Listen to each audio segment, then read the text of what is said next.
The relationship between the colored and I feel like it's a very convenient relationship for most people. Because for me, I look at it like it's the same people. It is the same people.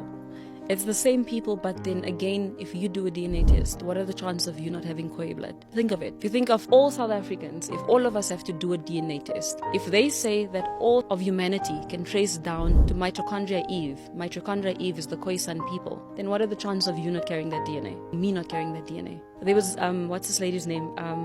She's not African American. She is short hair, dark in complexion. She became very famous after the movie 12 Years a Slave, of Slavery. I think that's the one. Lupita Nyong'o, yeah. She did a DNA test. And where did her DNA take her to? Mitochondria Eve, Khoisan people. I understand where the conversation comes from. However, you cannot have that conversation and assume that the rest of the Africans are not connected to the Khoisan. And that's why I said it's a very convenient conversation. Because if you look at the struggle of the Khoisan people, no one is fighting that fight with them. But when you speak about land and who was here first, then everyone claims the Khoisan. But they are fighting their own fight by themselves. No, we can all say we are descendants of the Khoisan, but who's fighting with the Khoisan? They literally, we will all carry, look at Nelson Mandela, right? I think he had spoken about the fact that he's a descendant of the Khoisan, and you can see. You can see the features. You can see the features. I wanted to say that. When you look at Tata, you can see the features. 100%. And he spoke about it, right? He's a descendant of the Khoisan. He's Xhosa, if I'm not mistaken. Yeah, Xhosa. Yeah. To say that it's only the colored people that are descendants of the would be incorrect. And obviously we're going to use that because people will come at me if they see this and like, no, you need to say the Twe and the Kam people. But we use it because that's the most well-known term, of the Khoisan people. But for the most part, if we all were to do our DNA, we will all trace back to them. But yet we allow them to fight their fight by, because when you go to Namibia, ask them where the Nama people are. They are there. Ask them where the Khoisan people are. They are not only there, they are there, they know their cultures, they know their traditions, they speak their languages, and they proudly own it. South Africa, it's not that clear. There's very few.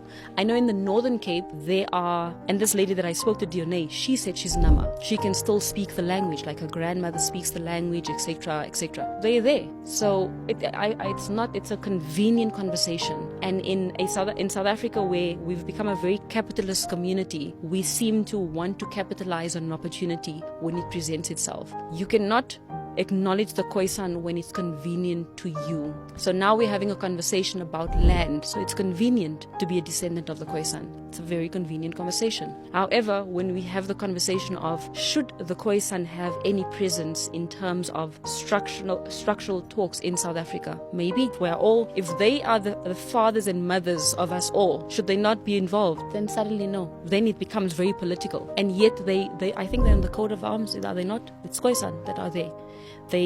There's a conversation of Thabo Mbeki when he spoke with a group, I think it was Khoisan leaders, about how they went about putting together, what was it? I can't remember what he was speaking about, but he consulted with a few of them and they said the best people to speak to will be the Nama people from Namibia because they know the culture and the language better. And he speaks about understanding where we come from, and to a certain degree, we all will trace back to that. So we dismiss everything else, but we don't acknowledge the one thing about them, which is that these people are being, how are you going to say that we are descendants of the Khoisan, but it's not even one of our official languages? It's not even been spoken.